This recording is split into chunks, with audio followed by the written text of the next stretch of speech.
কতটুকু বড় এটা দেখি। মোটামুটি একটু বড় একটা কথা। মেন্ডেলের সূত্র আছে না? উম আচ্ছা, বোঝার কিছু আছে এখানে, ঠিক আছে। তত্ত্ব, বংশবিদ্যা।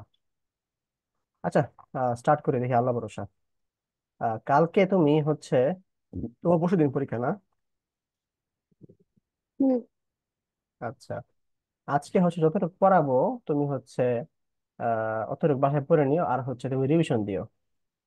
মানে ওই যে ওই দুইটা চ্যাপ্টার রিভিশন দিও, কারণ হচ্ছে যদি এটা পড়তে যাও তাহলে ওই দুইটা চ্যাপ্টার যদি রিভিশন না দাও, পরে দেখা যাবে ওই দুইটা চ্যাপ্টার থেকে তুমি পারতেছো না। এটা থেকে হতে পারতেছো না, ওটা থেকে পারতেছো না, পরে আলটিমেটলি পরীক্ষা খারাপ হবে আর কি, ঠিক আছে। তো আজকে আমি যতটুকু ঠিক পড়াবো তুমি অতটুকু হচ্ছে তুমি এই অধ্যায়টা একবার রিডিং দিবা, আর মেনলি হচ্ছে ওই দুইটা অধ্যায় রিভিশন দিবা, ঠিক আছে। Okay sir. আচ্ছা, হ্যাঁ, এখন তুমি একটু রিডিং পড়া শুরু করো।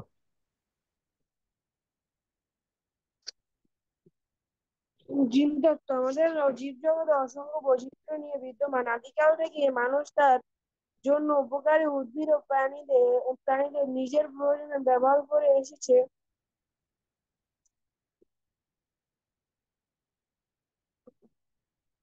হ্যাঁ, নিজের বলো প্রয়োজনে বলো। ব্যবহার করে এসেছে। তোমরা ইতিমধ্যে হরিপদ কপালের আবিষ্কৃত হরিধানের নাম শুনেছ। তো তিনি ধান তার ধান খেতে অজানা প্রজাতির ধান দেখতে পেয়ে সেখান থেকে বীজ তৈরি করেন এবং পরবর্তীকালে উচ্চ ফলনশীল জাত হিসেবে স্বীকৃতি পায়। তাই তিনি কোনো বৈজ্ঞানিক ব্যাখ্যা না জেনেই ফলন ধানের উৎ- তিনি কোনো বৈজ্ঞানিক ব্যাখ্যা না জেনেই ধানের উচ্চ ফলন বৈশিষ্ট্যটি তার পরবর্তী প্রজন্মে স্থানান্তর করেছিলেন। তারপরে আবহমানকালে জুড়েই আহ আহ আহ, আবহমানকাল জুড়েই আমাদের দেশে কৃষকরা এরূপ করে আসছে। প্রজনন জীবের এর একটি স্বাভাবিক ও অত্যন্ত গুরুত্বপূর্ণ বৈশিষ্ট্য। প্রজননের মাধ্যমে মাতা পিতার বৈশিষ্ট্য পরবর্তী প্রজন্মে সঞ্চারিত হয় এবং জীব তার নিজের অস্তিত্ব ধরে রাখে। এভাবে এক প্রজন্ম থেকে আরেক প্রজন্মে মাতা পিতার বৈশিষ্ট্য স্থানান্তর প্রক্রিয়ার হ্যারার্কিটি নামে পরিচিত। বংশগতি বা হেরিডিটি নামে পরিচিত। বংশগতির মৌলিক একক হলো জিন। তোমরা ওষুধ ক্রোমোজোমে যে ডিএনএ সম্পর্কে জেনেছো, সেখানে জীবের জিনগুলো সজ্জিত থাকে। সাধারণত জিন ধারা জিন ধারায় প্রজনন ধারায় প্রজনন বৈশিষ্ট্য প্রকাশিত এবং নিয়ন্ত্রিত হয়। বিজ্ঞানের যে শাখায় জিনের গঠন, নিয়ন্ত্রণ, প্রকাশ, কার্যপদ্ধতি এবং তার বংশানুক্রমিক সঞ্চালন পদ্ধতি ও ফলাফল নিয়ে আলোচনা করা হয় তাকে জিনতত্ত্ব বা জেনেটিক্স বলে। এই অধ্যায়ে আমরা এ বিষয় নিয়ে আলোচনা করব। আচ্ছা, ঠিক আছে, আমরা হচ্ছে একটু এতটুকু আগে ব্যাখ্যা করি।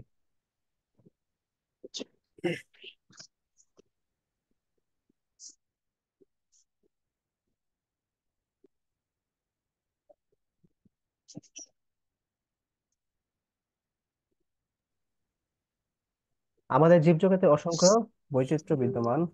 আদিকাল থেকে মানুষ তার উপকারী উদ্ভিদ ও প্রাণীর নিজের প্রয়োজনে ব্যবহার করে এসেছে। আচ্ছা, তোমরা ইতিমধ্যে হরিপদ কাপালির আবিষ্কৃত হরিধানের নাম শুনেছ। তিনি ধান ক্ষেতের অজানা প্রজাতির ধান পেয়ে সেখান থেকে বীজ তৈরি করেন, যা পরবর্তীকালে উচ্চ ফলনশীল জাত হিসেবে স্বীকৃতি পায়। এই নিয়ে যে বলছি যে তোমরা ইতিমধ্যে হরিপদ কাপালির কাহিনী, এটা কি জানো? না স্যার। আমি তো জানি না, তাহলে ইতিমধ্যে জেনেছি কেমনে এগুলো? আচ্ছা, যাই হোক, মানে বইয়ের মধ্যে অনেক সময় না মানে উল্টা পাল্টা জিনিস লেখে, বুঝছো।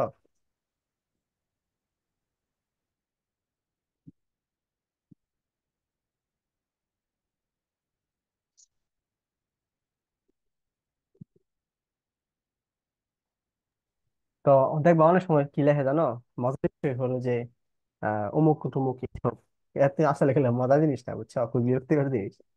আর যাই হোক, তো আমরা জানি না, এখন জানলাম আর কি, যে হরিপদ কাপালি যে আবিষ্কৃত ধানের নাম বুঝছো? এই যে তাহলে কাপালি মনে করো একটা লোক, সে হচ্ছে মানে ধান আবিষ্কার করছে, মানে ধানের মানে একটা জাত আবিষ্কার করছে আর কি, হ্যাঁ। এটা পরে আবার গবেষণা করছে, গবেষণা করে উচ্চ ফলনশীল জাত হিসেবে শিখতে পাইছে আর কি। আচ্ছা, এই যে তোমার যে উচ্চ ফলনশীল জাতগুলা কিভাবে আসলে হয়, এটা আমরা ইয়েতে দেখবো আর কি, ঠিক আছে। আচ্ছা, তিনি কোনো বৈজ্ঞানিক ব্যাখ্যা না জেনেই ধানের উচ্চ ফলনশীল বৈশিষ্ট্যটি তার পরবর্তী প্রজন্মে স্থানান্তর করেছিল, হ্যাঁ। মানে আসলে সে উল্টাপাল্টা কাজ করছে আর কি, মোটামুটি। মানে আহ, এরকম হয় না যে বিজ্ঞানীরা একটা কাজ করতে যায় কিন্তু আবিষ্কার করে ফেলে ঠিক অন্যটা, ঠিক আছে। যেমন একটা কাহিনী তোমারে বলি, আমার কথা কি শুনতেছো? জি স্যার। আচ্ছা, যেমন এই কাপড়ের যে তোমার নীল আছে না, নীল চাষ, না কাপড়ে যে তোমার একটা নীল দেয় কাপড় ধোয়ার সময়, এটা কি দেখছো খেয়াল করে? শার্ট টার্ট ধোয়া অথবা আহ পাঞ্জাবি টাঞ্জাবি ধোয়ার সময় যে নীল দেয়, দেখছো? জি স্যার, নীল দেয়, হ্যাঁ দেখছি। হ্যাঁ। তো এই যে নীলটা নীলটা কিন্তু এখন মনে করো তোমার কি ল্যাবরেটরিতে হয় আর কি, মানে হচ্ছে তোমার ইন্ডাস্ট্রি তৈরি করে এটা, ঠিক আছে। কিন্তু এক সময় আসলে ইন্ডাস্ট্রি তৈরি করতে পারতো না। এটা হচ্ছে একটা উদ্ভিদ ছিল, এই উদ্ভিদ থেকে একটা নীল উৎপন্ন হইতো। ওই নীল দিয়ে হচ্ছে তোমার জামা কাপড় দিত, তারপরে হচ্ছে তোমার জামা কাপড় হইতো আর কি, ঠিক আছে। জামা কাপড় ব্যবহার হইতো। তো দেখবা যে ইতিহাসে আমাদের নীল চাষ বিদ্রোহ, নীল চাষ দিয়ে আমরা মানে বাঙালির অনেক কাজ হয়েছে আর কি, মানে ব্রিটিশরা জোর করে বাঙালির। দেখ হ্যাঁ, দেখছি বলো।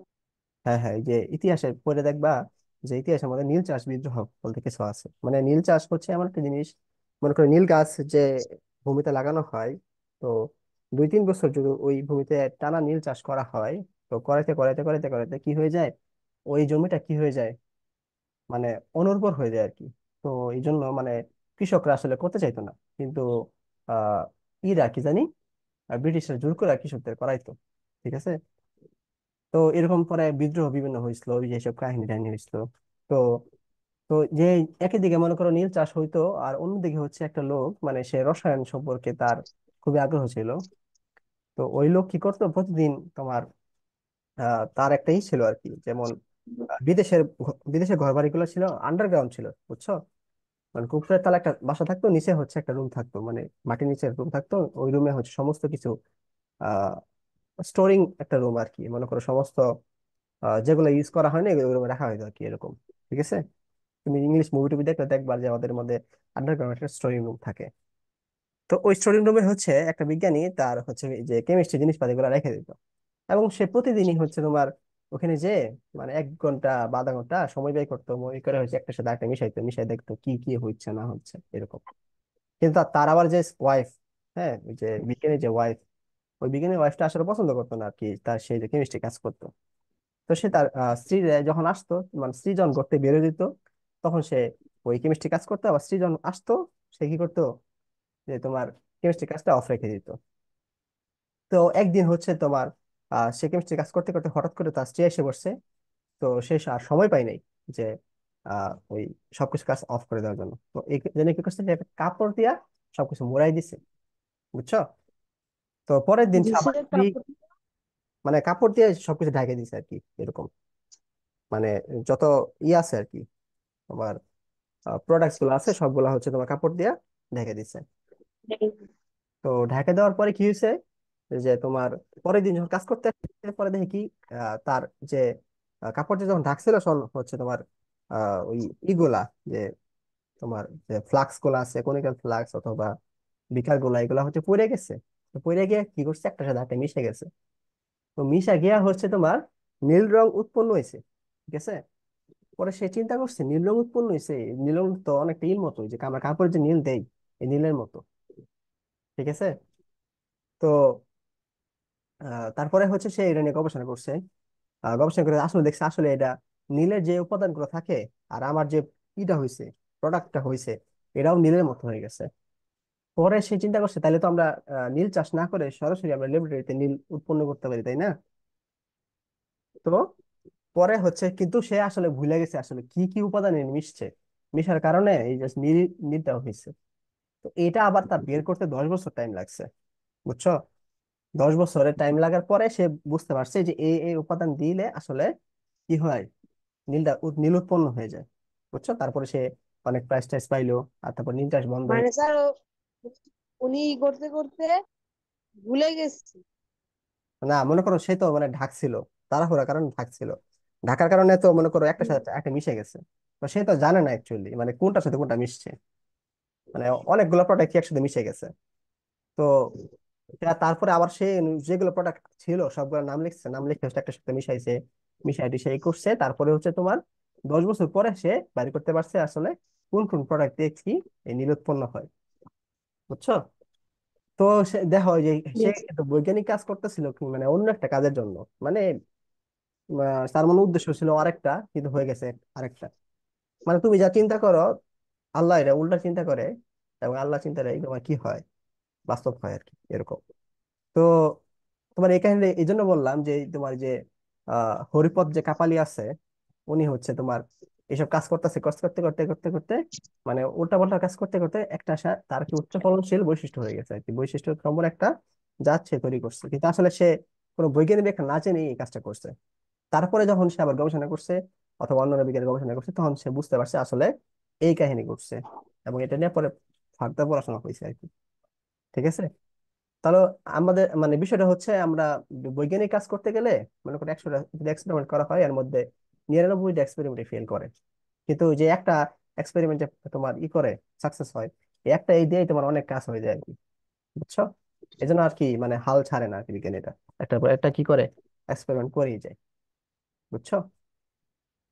তো মানে হরিপদ কাবালি তাহলে মানে হরিপদ কাবালি যে কি করছে এটা বুঝছো বিষয়টা? yes, sir. এরকম।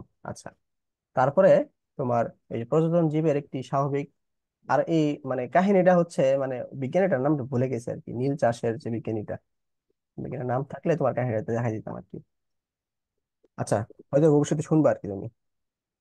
এখন দেখো, এই প্রজনন জীবের একটি স্বাভাবিক এবং অত্যন্ত গুরুত্বপূর্ণ প্রক্রিয়া।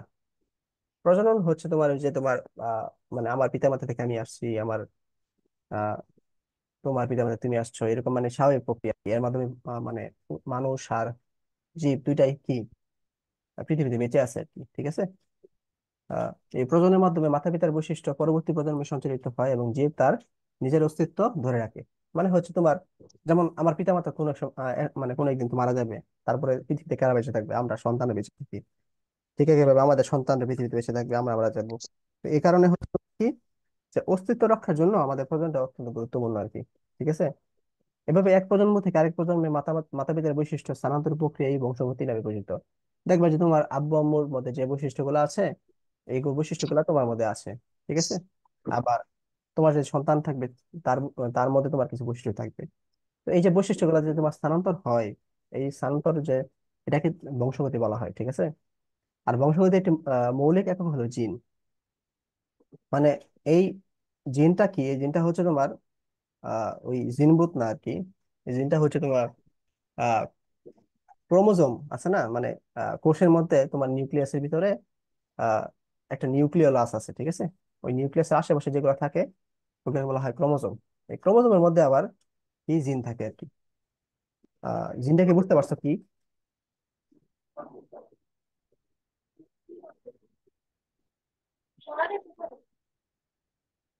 জি হ্যাঁ, স্যার। তুমি শুনতেছো আমাকে? জি স্যার। এই যে তোমার জিনটা আসলে কি এটা বুঝছো?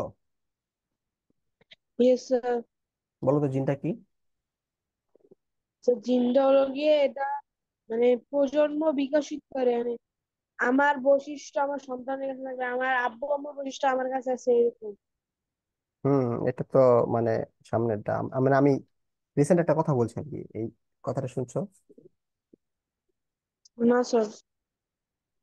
মনোযোগ সহকারে শুনবো আর কি, তুমি হয়তো মনোযোগ বিচ্ছিন্ন হয়ে গেছে তোমার। মানে জিনটা হচ্ছে তোমার এই তোমার কোষের মধ্যে নিউক্লিয়াস আছে না? জি স্যার। তো নিউক্লিয়াসের ভিতরে তোমার কিছু কিছু উপাদান থাকে, যে আমরা নিউক্লিওলাস, তোমার ক্রোমোসোম, তারপরে নিউক্লিয়ার অন্ত্র, হ্যাঁ, নিউক্লিয়ার মেমব্রেন, ইয়েস স্যার। এগুলো থাকে আর কি। তো এখানকার যে ক্রোমোজোমটা আছে, এই ক্রোমোজোমের ভিতরে আসলে জিন থাকে। ঠিক আছে? তো এই যে তোমার এই বংশগতির মৌলিক একক। নিউক্লিয়াস নিউক্লিয়াসের ক্রোমোজোমের ভিতর জিন থাকে। নিউক্লিয়াসের ক্রোমোজোমের ভিতরে অ্যাকচুয়ালি জিনটা থাকে।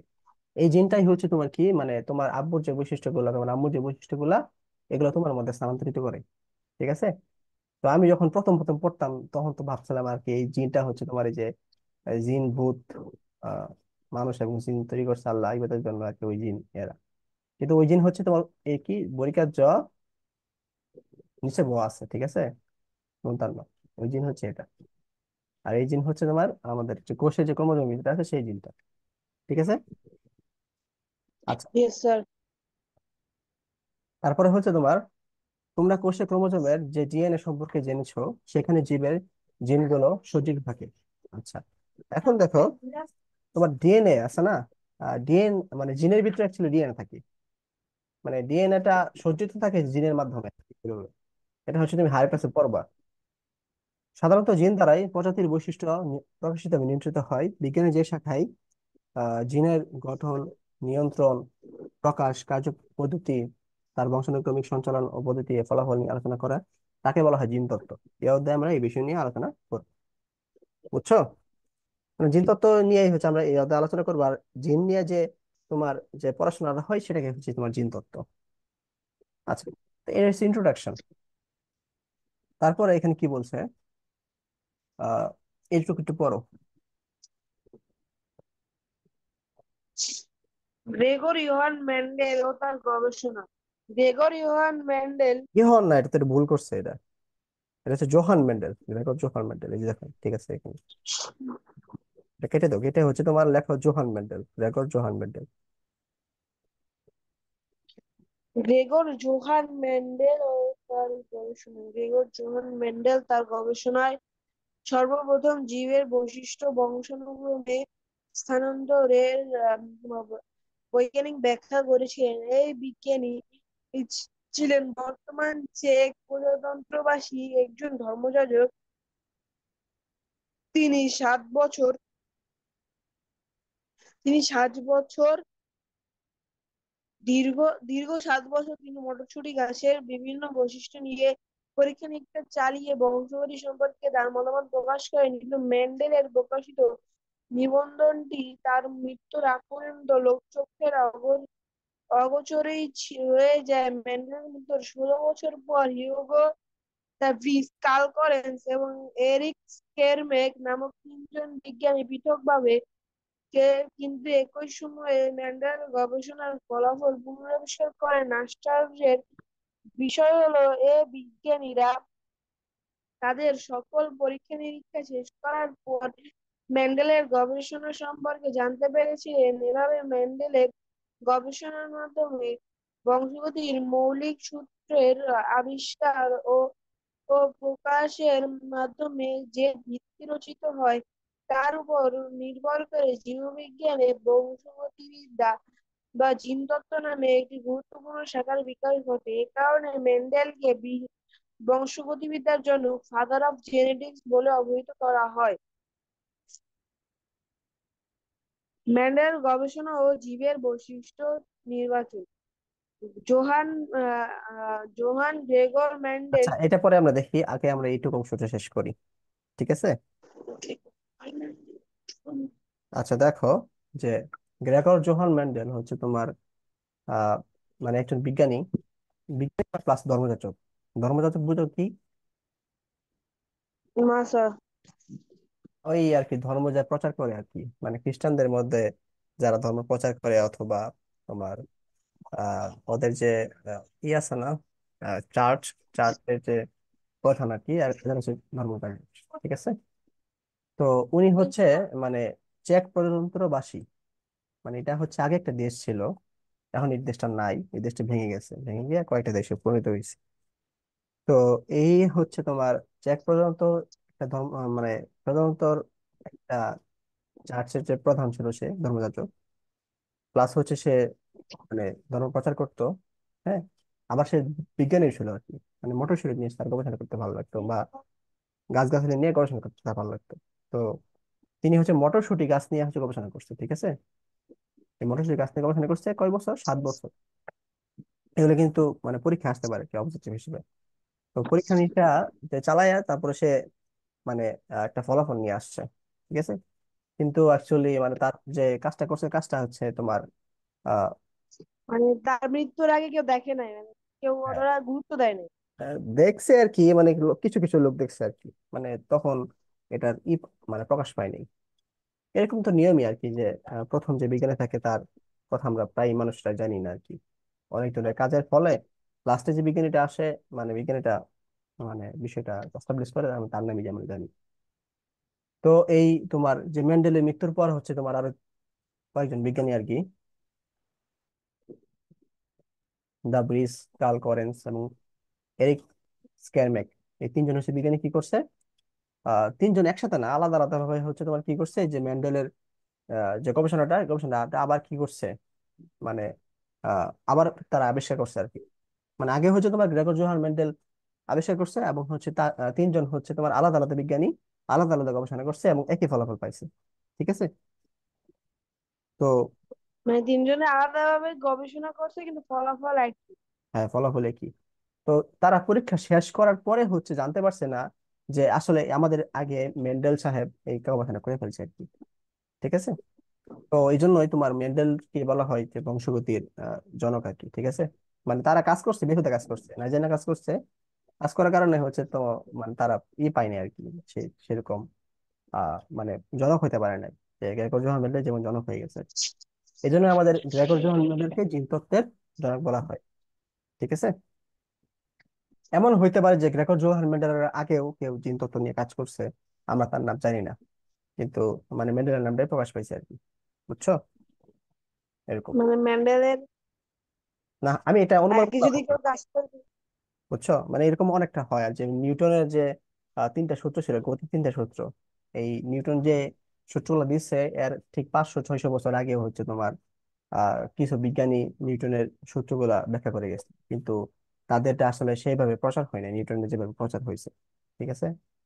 তো এরকম বিষয়গুলা মানে ইতিহাস তুমি যদি পড়ো তাহলে জিনিসগুলো আস্তে আস্তে তোমরা বুঝবা আর কি। ঠিক আছে।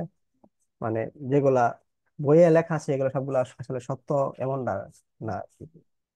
মানে বইয়ের সত্য বলতে হচ্ছে তোমার আহ ফলাফলটা সত্য আর কি, যে আমরা যে মানে এগুলা পরীক্ষাগুলো করতেছি এগুলো সত্য, কিন্তু যে এখানে বলে নাই যে সে জনক, সে মানে যে হিস্টোরি আর কি, সায়েন্সের যে হিস্টোরি গুলো অনেক সময় মিথ্যা হইতে পারে আর কি। ঠিক আছে। আচ্ছা। তো আপাতত আমরা এত চিন্তা না করে পরীক্ষা পাশের জন্য আমরা অবশ্যই মনে রাখবো যে গ্রেগর জোহার মেন্ডেলি হচ্ছে তোমার কি বংশগতির জনক। ওকে, তারপর হচ্ছে এটা স্টার্ট করো।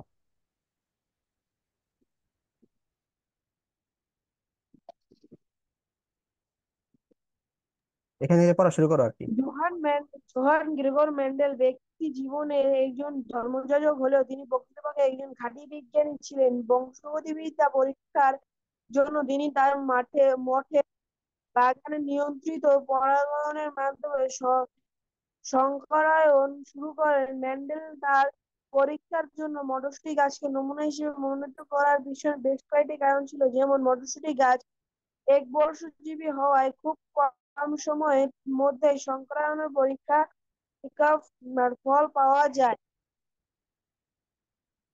এটি একটি উভলিঙ্গ উদ্ভিদ এবং স্বপরাগণের মাধ্যমে যৌন প্রজনন সম্পন্ন করে। ফুলগুলো আকারে বড় হওয়ায় মটরশুঁটি গাছে ও মটরশুঁটি গাছে অতি সহজেই সংকরণ ঘটানো যায়।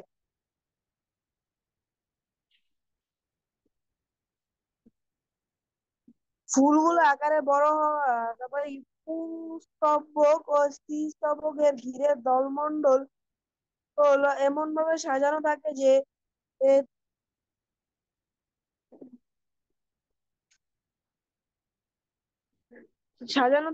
ক্রস, স্যার এটা কি লিখছে, পরিনিষেকের কি স্যার? পর্নিষেক পর্নিশেক ক্রস ক্রস ফার্টিলাইজেশন এবং পরনিষেক। ফার্টিলাইজেশন এন্ড কোনো সম্ভাবনা থাকে না। ফলে বিভিন্ন জাতের মটরশুঁটি উদ্ভিদের বৈশিষ্ট্যগুলো খাঁটি বা বিশুদ্ধ অবস্থায় থাকে। মটরশুঁটি গাছে একাধিক সুস্পষ্ট তুলনামূলক বিপরীত বৈশিষ্ট্য রয়েছে, তাই বংশে কয়েকটি মোট বৈশিষ্ট্যের এরা এক মিনিট, আমি আওলা গেছি। বৈশিষ্ট্যের স্পষ্ট প্রকাশ পরীক্ষার ক্ষেত্রে সহায়ক করে। শঙ্করায়নের সৃষ্ট বংশধরগুলো উর্বর ফার্টাইল প্রকৃতির হওয়ায় সেগুলো নিয়মিত বংশবৃদ্ধি করতে পারে।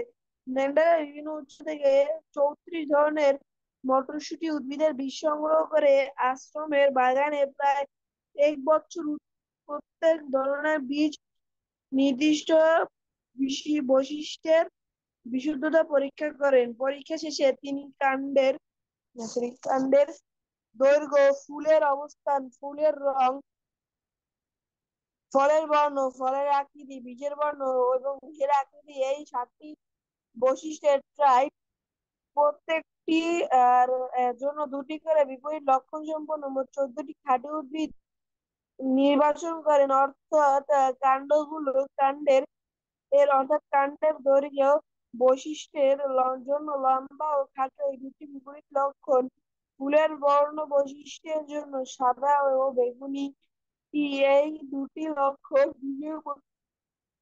বীজের আকৃতির জন্য গোলাকার বা ও কুঞ্চিত এই দুটি লক্ষণ। শুরুতে মেন্ডেল লম্বা এবং খাটো এই দুটি বিপরীত লক্ষণযুক্ত 2 ধরনের মটরশুঁটি গাছ নিয়ে তুমি কোথায় তার আছো পরীক্ষা বলো তো? শুরু করেন।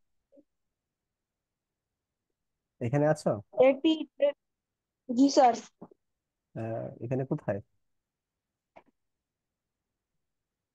স্যার উপরের লাইন গাছ এটা? নিয়ে তার, না স্যার, এই যে আমি দেখাচ্ছি, এই যে এই লাইনটা স্যার। ও আচ্ছা, হ্যাঁ, পরে বলো। 1 মিনিট স্যার, ইরেজ করে নেই।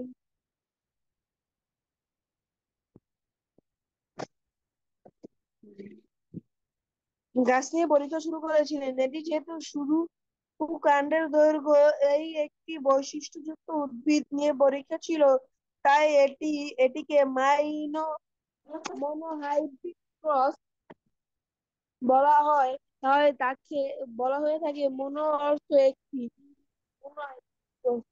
পরীক্ষা শুরু করার আগে তিনি মটরশুঁটি গাছের বিশুদ্ধতা নিশ্চিত করে নেন। এটা এরপর পর্যন্ত শেষ করে নি। সু- এটা পর্যন্ত শেষ করে নি। দেখো, তাহলে জোহান মেন্ডেল মানে তিনি হচ্ছে তোমার ধর্মযাজক, মানে ব্যক্তি যেমন ধর্মযাজক।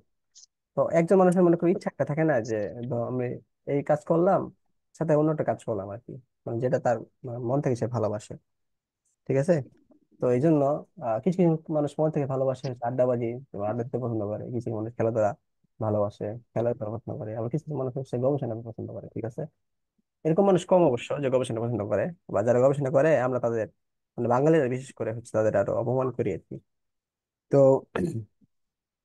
তো কি এই তোমার আহ ওদের দেশে হচ্ছে তো এরকম, মানে যেটা করতে পছন্দ করে সে সেটাই করে আর কি। যে যে ধর্মযাচকের পাশাপাশি যে আমি সারাদিনের কিছু অংশ হচ্ছে আমি ধর্ম প্রচার করলাম, আর কিছু অংশ হচ্ছে বিজ্ঞান গবেষণা করলাম। ঠিক আছে? তো উনি হচ্ছে তোমার একজন ধর্মযাজক, কিন্তু পাশাপাশি উনি মানে ভালো একজন খাঁটি বিজ্ঞানীও আর কি। বিজ্ঞান। ঠিক আছে? মানে হচ্ছে সে বিজ্ঞানের কাজটাও খুব সুন্দর করে করতো আর কি, যে কাজটা করতো খুব সুন্দর করে করতো। তো এই জন্য বংশগতিবিদ্যার বিভিন্ন পরীক্ষার জন্য তিনি যে আহ, মানে সে একটা কাজ করছে, সে হচ্ছে তার একটা বাগানে ল্যাবরেটরির মতো একটা ব্যবস্থা করছে আর কি, যে নিয়ন্ত্রিত পরাগণের মাধ্যমে সংকরায়ন করার জন্য মটরশুঁটি উদ্ভিদ নির্বাচন করেন। বুঝছো? তো এই কেন সে জি মটরশুঁটি স্যার। নির্বাচন করেন, এর পিছনে অবশ্য লজিক আছে আর কি। তিনি বের করছে, তো লজিক গুলো এখানে বলা আছে সবগুলা। কেন সে কি করছে মটরশুঁটি উদ্ভিদকে নির্বাচন করে। যেমন মনে করো যে কোনো ভ্যাকসিন, ভ্যাকসিন মানে হচ্ছে তোমার যে করোনা ভাইরাসের ভ্যাকসিন, ইনফ্লুয়েঞ্জা ভ্যাকসিন, হ্যাঁ, অথবা তোমার যে কোনো ভ্যাকসিন আর কি। এটা কি সরাসরি কি তোমার মানুষের উপর প্রয়োগ করে বিজ্ঞানীরা? নমস্কার। সেটার উপর প্রয়োগ করে তুমি জানো? জি নো স্যার। আচ্ছা, এটা হচ্ছে তোমার ইঁদুর ইঁদুরের উপর প্রয়োগ করে, অথবা তোমার আহ তোমার বিভিন্ন যেমন বানরের উপর প্রয়োগ করে, প্রয়োগ করে দেখে আর কি তারা আসলে তাদের পরিণতিটা কি হয়। বুঝছো? তো তাদের যদি তোমার পরিণতিটা ভালো হয় আর কি,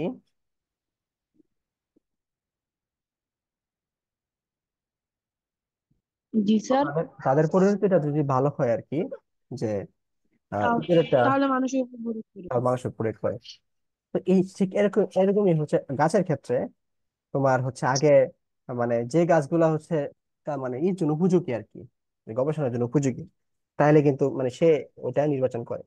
যেমন প্রথম বৈশিষ্ট্য যেটা আছে সেটা হচ্ছে তোমার মটরশুঁটি হচ্ছে একবর্ষী জীবী, হওয়ায় খুব কম সময়ের মধ্যে সংকরণে পরীক্ষা ফল পাওয়া যায়। আচ্ছা, এখন যদি চিনি মটরশুঁটি না দেওয়া হয়, যদি তুমি মনে করো ই গাছ দিত, আহ মানে কড়ই গাছ দিত, তাহলে কড়ই গাছ কিন্তু মনে করো 300 বছর বাঁচে। বুঝছো? তো কড়ই গাছের হচ্ছে তোমার দেখা যাবে যে তাদের যৌবন আস্তে আস্তে সংকরণ হতে হতে তোমার টাইম লাগবে 100 বছর। তো 100 বছর কি মানে গ্রেগর জোহান মেন্ডেলকে বাঁচবো, মানুষের পক্ষে বাঁচা সম্ভব? না স্যার। বাঁচা সম্ভব না। তাহলে আমাদের হচ্ছে এমন একটা গাছ সিলেকশন করতে হবে, যে গাছটা হচ্ছে খুব অল্প সময়ের মধ্যে যার জীবন আসে, অল্প সময়ের মধ্যে সে বংশ বিস্তার করতে পারে, অল্প সময় তার জীবনটা থাকে আর কি। ঠিক আছে? মনে করো 1 বছর মোটা ইয়েস স্যার। নিল, 1 বছর মানে 2 মাসের মধ্যে তার কি হয়ে গেছে, যৌবন হয়ে গেছে। 3 মাসের মধ্যে সে বাচ্চা দিয়ে দিচ্ছে। বুঝছো? 4 মাসের মধ্যে হচ্ছে তোমার আবার সে সংকরণ করতেছে। এরকম মানে বারবার সে কি করতে পারতেছে, সংকরণ হচ্ছে আর কি। এই সংকরণের যে সুবিধাটা আর কি, যে দ্রুত সময়ের মধ্যে হচ্ছে, এই জন্য সে কি মটরশুটি বেছে নিছে। বুঝছো সেটা? আচ্ছা, ইয়েস স্যার। এখন 2 নম্বর যে কন্ডিশন, এটা হচ্ছে তোমার কি বলছে, এরা উভলিঙ্গী উদ্ভিদ। উভলিঙ্গী উদ্ভিদ এর মানে বোঝাচ্ছে এটা যে এদের যে ফুলটা আছে, হ্যাঁ, এটা মনে হয় তুমি পড়ো নাই, তোমাকে এটা পড়াই নি আমি। ফুলের যে একটা অধ্যায় আছে, এই ফুলের অধ্যায়ে হচ্ছে তোমার আহ এরকম একটা দণ্ড থাকে, এটাকে বলা হয় গর্ভাশয়। এর পাশে থাকে একটি শুক্রাশয়। ঠিক আছে? স্যার এটা পড়ছিলাম আগের, মানে আগের ক্লাসে। ও আচ্ছা। তো এগুলো পাপড়ি থাকে, এরকম পাপড়ি থাকে। তো এই দেখো, এই যে তোমার এই যে গর্ভাশয় এবং শুক্রাশয় যখন একসাথে থাকে এবং দুইটাই যখন কাজ করে, তো এদেরকে বলা হয় উভলিঙ্গী উদ্ভিদ। ঠিক আছে? তো এই যে গর্ভাশয় এবং শুক্রাশয় যখন একসাথে থাকে, তখন উদ্ভিদটা স্বপরাগণের মাধ্যমে হয় আর কি, মানে স্বপরাগণের মাধ্যমে বংশ বিস্তার হয়। অর্থাৎ তোমার এখান থেকে যে তোমার আহ ইটা হবে, রেণুটা বের হবে, এটাই হচ্ছে তোমার মানে পুংকেশর থেকে যে রেণুটা বের হবে সেটা গর্ভাশয় সেটা গ্রহণ করবে আর কি। ঠিক আছে? মানে একটি ফুলের মধ্যে তোমার কি হবে, পরাগায়নটা ঘটবে। এই পরাগায়ন ঘটার মাধ্যমে হচ্ছে তোমার কি স্বপরাগণ ঘটবে আর কি। বুঝছো? স্বপরাগণের মাধ্যমে যৌন প্রজনন করবে। আর যেসব মনে করো ফুলের মধ্যে স্বপরাগণ ঘটে না, ওইসব ফুলের মধ্যে হচ্ছে তোমার পাখি অথবা তোমার মৌমাছি, ভোমরা, এরা এসে কি পরাগায়ন ঘটায় দেয়। তো এটাকে বলা হয় পরপরাগায়ন। ঠিক আছে? তো ওই যে মটরশুঁটি উদ্ভিদটা নিচে মানে যাতে স্বপরাগণ হয়। আর স্বপরাগণের একটা বৈশিষ্ট্য হচ্ছে তোমার হচ্ছে বংশগতিটা বিশুদ্ধ থাকে আর কি এদের মধ্যে। মানে আহ বিশুদ্ধ মানে বলতে হচ্ছে তোমার আহ যদি এমন হয় আর কি, যে বিভিন্ন উপজাতি আছে আমাদের বাংলাদেশে, যে ওদের কিছু কিছু কালচার আছে এরকম যে নিজেদের গোত্রের মধ্যে বিয়ে হতে হবে, এছাড়া অন্য গোত্রের মধ্যে বিয়ে করা যাবে না। তো এর প্রধান কারণ হচ্ছে তোমার বংশের যে বিশুদ্ধ, এটা তারা রক্ষা করবে আর কি। অর্থাৎ তাদের বংশটা ধ্বংস হবে না আর কি। ঠিক আছে? তো এরকমই হচ্ছে তোমার এই যে যদি পরাগায়ন ঘটে, তাহলে হচ্ছে তোমার উদ্ভিদের বিশুদ্ধতা রক্ষা হয় আর কি। তাদের মধ্যে আহ, বিশুদ্ধতা মানে মা- ওই মানে অন্য কোনো উদ্ভিদের যে ফুলের যে রেণুটা, এটা ঢুকতে পারে না আর কি। ঠিক আছে? এই জন্য সে মটরশুঁটি গাছটা সিলেকশন করছে। তাহলে 1 নম্বরটা হচ্ছে আমাদের হচ্ছে তোমার মানে দ্রুততম সময়ের মাধ্যমে যে সংকরণ ঘটে, এই জন্য সে একবর্ষী যে মটরশুঁটি গাছ সিলেকশন করছে। 2 নম্বর হচ্ছে সে মটরশুঁটি গাছ যেহেতু উভলিঙ্গী এবং সংকরণ ঘটে, হ্যাঁ, এই জন্য কি বংশগতিটা কি পায়, বিশুদ্ধতা পায় আর কি। বুঝছো? তা 1 নম্বর 2 নম্বর কি ইয়েস বুঝছো? স্যার। জি স্যার। আচ্ছা। তো 3 নম্বর বৈশিষ্ট্য কি, ফুলগুলো আকারে বড় হয়, মটরশুঁটি গাছে অতি সহজে সংকরণ ঘটে। এটা তো এমনি বুঝতে পারতেছো, আমার কি জায়গা বেশি আছে। তো জায়গা বেশি থাকার কারণে হচ্ছে তোমার কি সংকরণটা তাড়াতাড়ি ঘটতেছে আর কি। ঠিক আছে? তারপর হচ্ছে তোমার পুংস্তবক, স্ত্রীস্তবক ঘিরে দলমণ্ডল এমন ভাবে সাজানো থাকে যে পরনিষেক ঘটার কোনো সম্ভাবনা থাকে না। আগেই বললাম আর কি, যে এদের মধ্যে তোমার স্বপরাগণ ঘটার কারণে কি পরনিষেক হওয়ার সম্ভাবনা নয়। ঠিক আছে। তো পরনিষেক হওয়ার সম্ভাবনা যদি না থাকে তাহলে কি এদের মধ্যে খাঁটি বা বিশুদ্ধতা অবস্থা বজায় থাকে আর কি। বুঝছো? Yes, sir. আচ্ছা, মটরশুঁটি গাছের একাধিক সুস্পষ্ট তুলনামূলক বৈশিষ্ট্য আছে, তাই এদের অপত্য বংশ কয়েকটি বৈশিষ্ট্য স্পষ্ট প্রকাশ পরীক্ষা ক্ষেত্রে সহায়ক। মানে এটা মানে পরীক্ষাগারে তোমার হচ্ছে তুমি কি করতে পারবা, এটা নিয়ে কাজ করতে পারো পরীক্ষাগারে। ঠিক আছে। Yes, sir. আচ্ছা, এই জন্য মটরশুঁটি সিলেকশন করছে। সংকরণে সৃষ্ট বংশধর উর্বর প্রকৃতির হয়, সেগুলো নিয়মিত বংশবৃদ্ধি পায়। যেহেতু তোমার বিশুদ্ধ তোমার বংশবৃদ্ধি হচ্ছে, তাহলে অবশ্যই উর্বর, এই জন্য তাদের কি হচ্ছে, নিয়মিত বংশবৃদ্ধি পাচ্ছে। তো এই 6টা কারণ নিয়েই হচ্ছে সে মটরশুঁটি গাছটা সিলেকশন করছে আর কি। তো এটা প্রশ্ন আসতে পারে যে গ্রেগর জোহান মেন্ডেল কেন মটরশুঁটি গাছ